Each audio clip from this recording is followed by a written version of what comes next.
Qual é a diferença entre pai na fé e pai espiritual? Bem, na verdade, pais espirituais não existem, Não existe. porque nós fomos gerados nos lombos de Cristo. Fomos gerados nele, né? A Bíblia diz que aquele que tem Cristo, nova criatura, é coisas velhas passaram, tudo se fez novo. Então fomos gerados nele. Agora, o que é interessante é que, pronto, pais espirituais, pais na fé, nos orientam espiritualmente. Por que pais na fé? Paulo disse que Timóteo era filho dele na fé. Efésios 4:11 diz: Ok. Ele designou uns para apóstolos e outros para os profetas, outros para evangelistas e outros para os pastores e mestres, com o fim de preparar os santos para a obra do ministério. Aleluia. Qual é a razão desse texto? Bem, a razão de Efésios capítulo 4, na verdade, é a unidade do Espírito. Paulo começa falando sobre andar conforme digno da sua vocação. E ele depois vai falando sobre a questão, ele aqui, por exemplo, ele vai dizer: há um só corpo, há um só espírito, como também foi chamado e uma só esperança da vossa vocação. Há um só Senhor, uma só fé, um só batismo. Há um só Deus e Pai de todos, o qual é sobre todos, por todos e em todos. Mas a graça foi dada a cada um segundo a medida do dom de Cristo. Depois, no versículo 11, lá abaixo, ele vai dizer assim, ele vai dizer que a uns concedeu para apóstolos, para profetas, para evangelistas, pastores e mestres. Portanto, a unidade, a razão de Efésios capítulo 4, versículo 11, é explicar que a unidade do corpo é impossível se realizar senão por meio do ministério.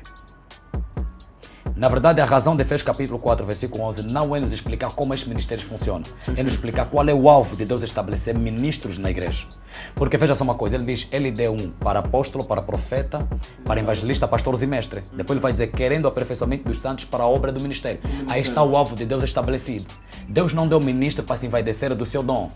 Deus deu ministério para estabelecendo um alvo. Qual é o alvo? Aperfeiçoamento dos santos. Os ministros são como mãos e pés, os membros mais desenvolvidos no próprio corpo. Certo. Os ministros não são cabeça, porque o cabeça do corpo é Cristo. É Cristo. Mas eles são como mãos e pés, os membros mais desenvolvidos, mais capazes, mais maduros, mais entendidos, ao ponto de levar os demais membros ao desenvolvimento espiritual. Gostei, mãos e pés. Exatamente.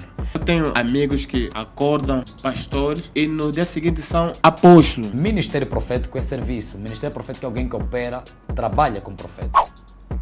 Agora, dom é apenas uma questão de manifestação. De manifestação. É uma capacidade que o indivíduo tem. Por exemplo, só que é complicado. Quem tem um dom profético exerce ministério profético. Eu não conheço ninguém que tenha um dom profético e que não seja profeta. Não conheço. Quando a Bíblia fala de o dom da profecia, ele não quer separar do ministério profético. Ele só quer explicar qual é o objetivo ou quais são os ganhos, quais são os resultados, os frutos do dom da profecia. Não é tanto quanto separar o dom, porque o dom faz ministério. Quando estamos a falar de dom faz ministério, estamos a dizer o seguinte, não é que alguém opera num dom numa determinada circunstância. Porque a meldade profetizaram quando Moisés, né, pela graça de Deus, repartiu, né, o seu espírito com os demais, a ancião. A Bíblia diz que fora da tenda, meldade e eldade profetizavam. E José teve ciúme. Mas a Bíblia fala que depois dali nunca mais profetizaram. Tá vendo? Então estamos a dizer que aí na verdade é uma manifestação profética, uma questão do dom profético. É uma manifestação. E a do dom profético. Agora, uma coisa é ministério profético. Agora, o que é que Paulo querá dizer sobre o bom ministro? 1 de Timóteo capítulo 4, versículo 6, Paulo diz, propondo essas coisas, irmãos, serás bom ministro de Jesus Cristo, criado com as palavras da fé e da boa doutrina que tens seguido. Paulo está a dizer o seguinte, para que seja bom ministro, temos que propor as questões que conforme recebemos da parte dos apóstolos. O problema de hoje é que temos muitos ministros, mas não são bons ministros, porque não ensinam as verdades conforme as Escrituras. Ou seja, bom ministro é aquele que retém as verdades apostólicas e apresenta tal conforme elas são, sem criar adornos nem enfeites. Ou seja, bom ministro é aquele que simplesmente se atém às verdades bíblicas, se atém ao texto e não foge do texto. Bom ministro é aquele que é fiel ao texto. Então essa é a questão do bom ministro. Mas Paulo fala o seguinte, traz uma característica sine qua non. Propondo estas coisas, as questões das quais estamos a ser ensinados.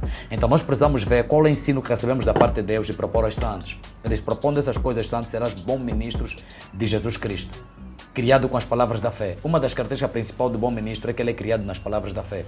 Então a pergunta que se coloca é, com quais palavras estamos a ser criados? Com as palavras da fé ou das palavras dos homens?